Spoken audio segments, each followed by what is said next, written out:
नमस्कार। चलिए एक बात सोचते हैं। हमारे बड़े बुजुर्ग जो भी रस्में रिवाज निभाते थे, क्या वो सिर्फ पुरानी आदतें थी या उनके पीछे कोई गहरा लॉजिक, कोई साइंस छिपा हुआ था? तो आज हम इसी सवाल की तह तक जाएंगे। क्या ये पुरानी प्रथाएं सिर्फ अंधविश्वास हैं या इनके पीछे कोई सॉलिड साइंटिफिक वजह है? चलिए पता लगाते हैं। और मजे की बात यह है कि आज की मॉडर्न साइंस भी इन परंपराओं में छिपी हुई समझ को, उस विजडम को फिर से खोज रही है। तो चलिए आज इसी अनोखे मेल को, साइंस और ट्रेडिशन के इस संगम को थोड़ा और करीब से समझते हैं।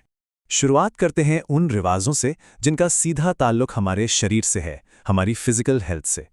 अच्छा, एक बहुत ही कॉमन प्रैक्टिस है उपवास रखना, जिसे हम व्रत भी कहते हैं। और कमाल की बात तो ये है कि आज की दुनिया में जो इंटरमिटेंट फास्टिंग इतना पॉपुलर है ना, वो असल में इसी का एक मॉडर्न रूप है। तो सवाल यह है कि उपवास से होता क्या है? देखिए, सबसे पहले तो ये हमारे डाइजेस्टिव सिस्टम को एक ज़रूरी ब्रेक देता है। एक तरह से उसे डिटॉक्स होने का मौका मिलता है। इससे न सिर्फ हमारा मेटाबॉलिज्म सुधरता है, बल्कि ब्लड शुगर भी कंट्रोल में रहता है। और फिजिकल फायदों के साथ साथ ये हमारी विल पावर, हमारे मेंटल डिसिप्लिन को भी तो स्ट्रांग बनाता है।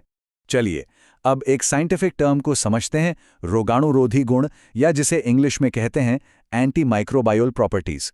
इसका सीधा साधा मतलब है किसी भी चीज की वो ताकत जो बैक्टीरिया और वायरस जैसे कीटाणुओं को या तो मार देती है या उन्हें बढ़ने से रोकती है। और बस यही साइंटिफिक प्रिंसिपल काम करता है तांबे और पीतल के बर्तनों के पीछे। पता है, तांबे में ना नेचुरली ये एंटी माइक्रोबियल गुण होते हैं। तो जब पानी को इसमें रखा जाता है तो ये पानी में मौजूद खराब बैक्टीरिया को खत्म कर देता है, हमारी इम्यूनिटी को स्ट्रांग करता है और पानी को प्योरीफाई करता है। मतलब एकदम नेचुरल वाटर प्योरीफायर की तरह। अच्छा, एक और आदत देखते हैं जो बहुत आम है, जमीन पर आलथी पालथी मारकर खाना खाना। ये सिर्फ बैठने का एक तरीका नहीं है, ये असल में एक तरह की योग मुद्रा है जो सीधे हमारे डाइजेशन में हेल्प करती है। देखिए, जब हम इस पोजीशन में बैठते हैं ना, तो हमारे पेट की तरफ ब्लड फ्लो बेहतर हो जाता है, जिससे खाना पचाना आसान होता है।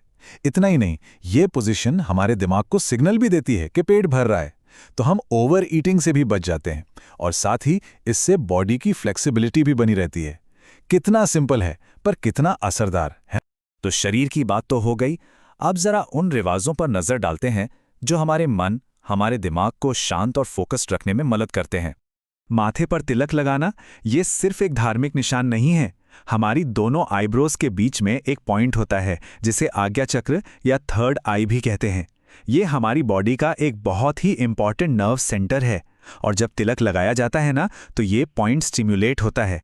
और इस पॉइंट को स्टिमुलेट करने से हमारा कॉन्सेंट्रेशन बढ़ता है। ऐसा भी माना जाता है कि ये शरीर की एनर्जी को बाहर जाने से रोकता है। और सोचिए, अगर तिलक हल्दी या चंदन जैसी चीजों से बना हो तो उनकी नेचुरल एंटीसेप्टिक प्रॉपर्टीज हमारी स्किन के लिए भी कितनी अच्छी हैं। अब आते हैं मंदिर की घंटी पर। कभी सोचा है कि उसकी आवाज इतनी खास क्यों होती है? ये कोई रैंडम साउंड नहीं है, इसके पीछे एक खास मकसद है। जब मंदिर की घंटी बजती है ना, तो उसकी गूंज, उसकी वाइब्रेशन करीब करीब 7 सेकंड तक रहती है। और ये कोई आम आवाज नहीं है। ये खास साउंड फ्रीक्वेंसी हमारे दिमाग के लेफ्ट और राइट दोनों हिस्सों में एक बैलेंस बनाती है। इससे मन एकदम शांत हो जाता है, नेगेटिव थॉट्स दूर होते हैं और हमारा माइंड मेडिटेशन के लिए तैयार हो जाता है। कमाल है ना? और बिल्कुल मंदिर की घंटी की तरह ही ओम जैसे मंत्रों का जाप करना भी एक तरह की एंशिएंट साउंड थेरेपी है। जब हम मंत्र बोलते हैं तो उससे जो वाइब्रेशंस पैदा होती है ना, वो हमारे ब्रेन वेव्स को सिंक कर देती हैं, एक रिदम में ले आती हैं। और ये प्रोसेस स्ट्रेस और एंजाइटी को कम करने में बहुत हेल्प करता है। अच्छा, शरीर और मन की बात हो गई।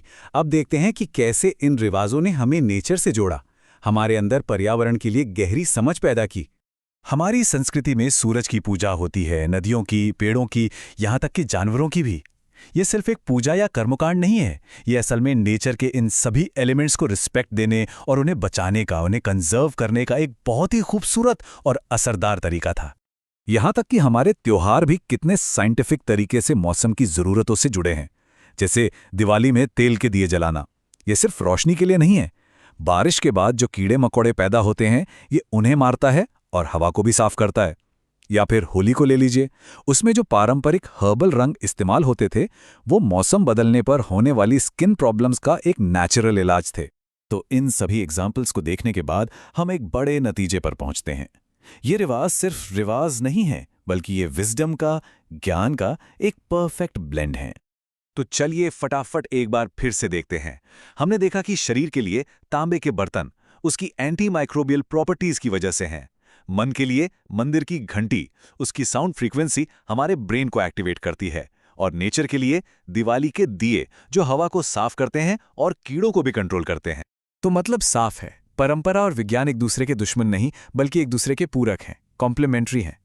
ये सारी पुरानी प्रथाएं एक ऐसे होलिस्टिक लाइफस्टाइल का हिस्सा थीं जहां स्पिरिचुअलिटी और साइंस हाथ में हाथ डालकर चलते थे। और यहीं पर आकर ये पूरी बातचीत हमें एक बहुत ही दिलचस्प सवाल के साथ छोड़ जाती है। ऐसा और कितना पुराना ज्ञान है, कितनी एंशिएंट विजडम है जिसे हमें अभी फिर से खोजना बाकी है? इस पर सोचिएगा जरूर।